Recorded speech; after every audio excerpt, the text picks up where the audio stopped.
We're making some marry me chicken tonight, or divorce me chicken, or your single chicken, whatever it is, we're making it. Let's go. Season your chicken. Again, all my ingredients are always listed below. I don't hoard information.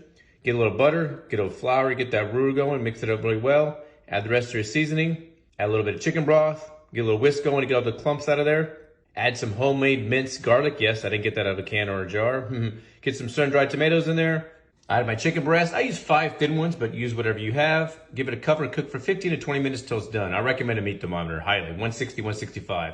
Once it's done, shred it up. Add a little cream to thicken the sauce, and that's it, folks. Marry me chicken in the pan. Takes like 20 minutes. I've served mine over some mashed potatoes, a little bit of salad. So give it a try. Let me know what you think. And as always, folks, have a good one.